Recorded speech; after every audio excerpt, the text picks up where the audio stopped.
What's going on, everybody? Cody from Motorcycle MD. In this video, we are going to be tackling a charging system that is not working whatsoever. My goal is to show you guys what part actually went wrong with this charging system, and then we're going to update the system with a new and improved part from Rick's Motorsports Electronic, which is a single unit combined regulator rectifier to throw on this bike to hopefully get this thing charging again. If you're new to the channel, welcome. We do videos on motorcycle repair, maintenance, motor rebuilds, project bikes, all different types of stuff. As a red level Honda motorcycle technician, I get to work on lots of bikes and see lots of quirky things that go on with them. And this channel is designed to show you those things as well as to fix and repair your bike professionally, what it looks like as a factory technician to do the job. So if you're into that sort of thing, subscribe to the channel. I think you'll find a lot of cool stuff here. And in the description, there's a 40+ video package that I put together called the Wrench to Ride course. A bunch of videos on how to take care of your bike just for stopping by. Otherwise, let's get this charging system working.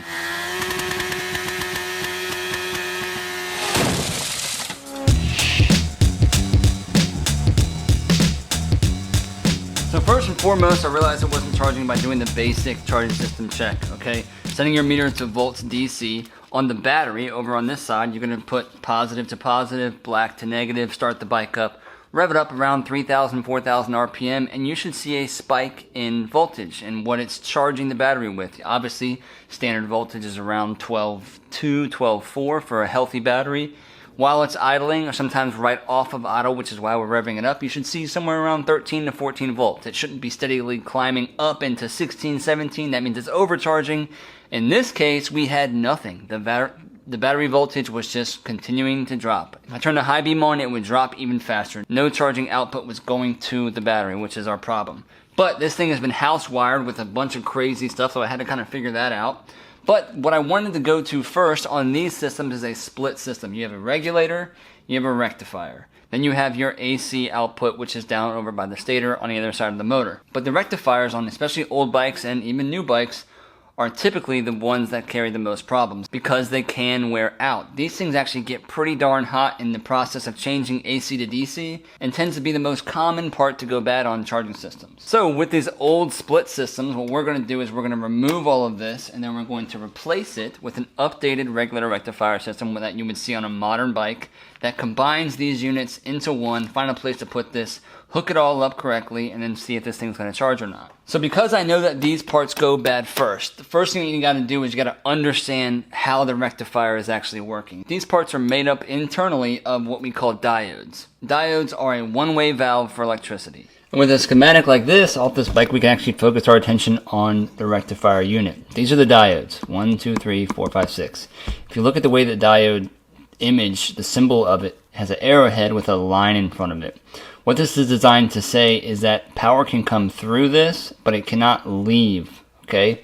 So we have a black wire coming in, we have a power wire from underneath. The battery has constant power, and these yellow wires, 3 yellow wires, are what's going to be the AC current that comes out, and then it gets sent through these diodes down here. Okay, this is what's going to cut the wave in half, turn it from an AC to a DC voltage to send this straight to the battery via this white wire. So what we can do, a really healthy check, is to see if these diodes are actually making that one-way door, if that makes sense. So we're going to check on the black side and on one of these yellow wires to see if it's making a path through, and then we're going to flip that check and see if it's going out. And we can do that with a multimeter on a special mode. We can do the same thing with this white wire. We should be able to get a reading from the yellow side positive out to the white, but not backwards. So if none of that made sense to you whatsoever when it comes to checking that rectifier out, let's do it on our known good unit so we can know we can get good results and it'll make more sense. So here's our rectifier portion of this. We have our 3 yellow wires with that white and black wire as we talked about on the schematic. Here's our regulator portion. We're not going to worry about that. So 3 yellow wires, we have our white and our black. Like I said, we're looking for power in and out. We can do that on this fluke meter. They actually have a diode mode on here. It has a little diode symbol right there. Your meter might not have it, which you can check in resistance as well, but the diode mode sends a little bit of a signal through the wire as well as checks the resistance of it at the same time. It's kind of nice to have. That's why I love these fluke meters. So right now it's reading out of limit, over limit, whatever you want to call it, I don't care. Oh well, it's an open circuit, right? There's nothing there. Let's go ahead and put our positive on the white. Okay, then we'll put our black on There's nothing going through that. It's still saying that it's open or it's out of limit. If I switch these, red to yellow, black to white, now we do have a reading. 0.483, and that's a pretty standard reading for a diode. So we can do this down the line. We can go red to the other yellow, same reading, pretty close, same, go to the other one. They all have one way through that diode. If I switch these again, we should have nothing. Nothing on that one, nothing on that one, nothing on that one. Let's check the black. Red to yellow.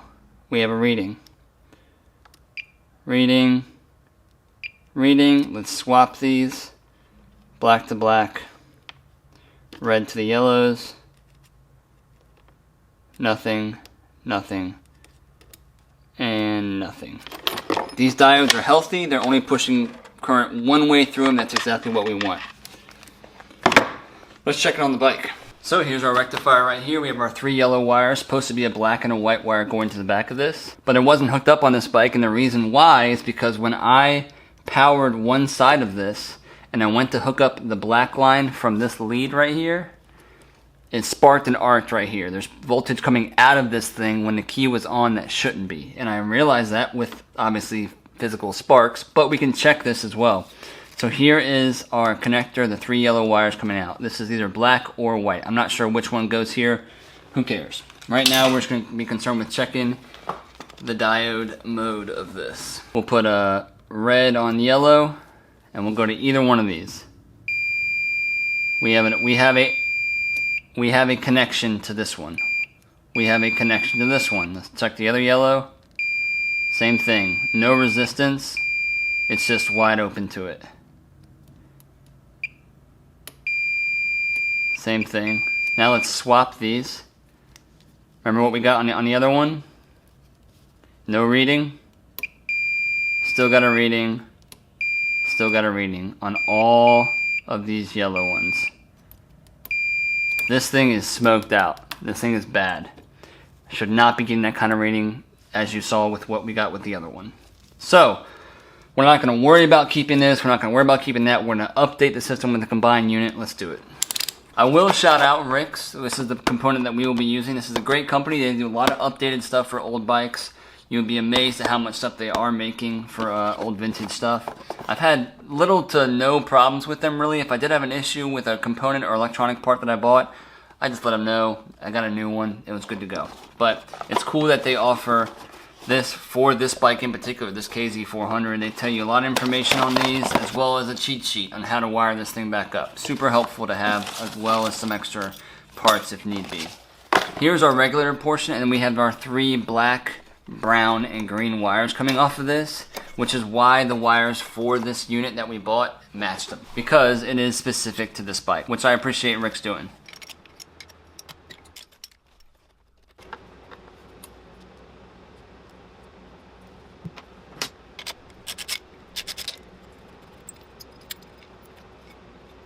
For now, we'll just bolt this up right here. It does match that, but the bottom I'm gonna have to make a different bracket for it to fit in. But right now, it can go right here, which is pretty convenient. Ideally, you want these things to get put in a place where there's some airflow just to cool these things down. That's why there's fins on them. I'm gonna grab our original wires from back here, that black, brown, and green. They have the male ends already made up. We're just gonna try this out, and then we'll clean up where the routing is and maybe put a new shield on this as well. But for now, we can at least give this thing a test run and see if it's going to be charging or not. Alright, so what we'll do is we'll just we ran this around the back. Here's our white connector going into our white as per the schematic. We have our black that will tie into this one up over here that you can't really see. But we'll take this. These are supposed to be 3 yellow wires coming from the stator.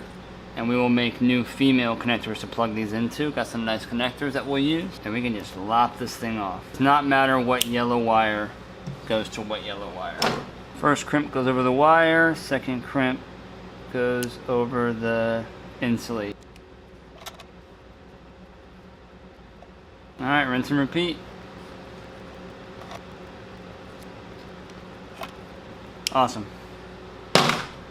3 nice clean crimps with some shield on there. For now, we'll just plug it right in. 3 nice tight fitting. Good, I love it. Alright, so wires are all hooked up. I mean, that's very easy. We'll obviously make some better connections here. I don't like that exposed metal hanging out, but we can solve that. Got some new bullet connectors for that. We can tuck all this back underneath here.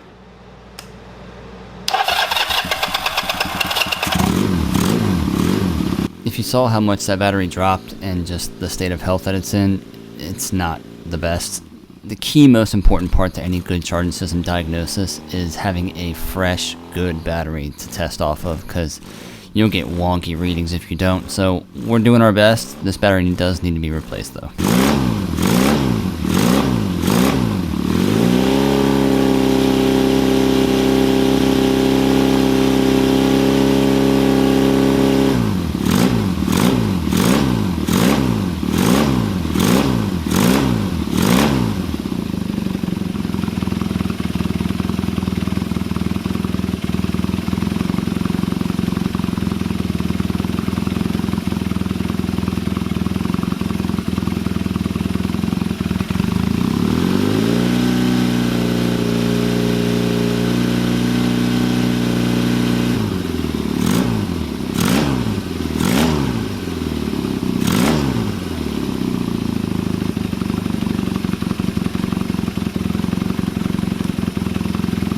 That should do it. I think the battery needs to be replaced. This is about a year-old battery that hasn't been used very much. I think I'm going to say that battery is probably kind of on its way out, but that is a charging system that is working.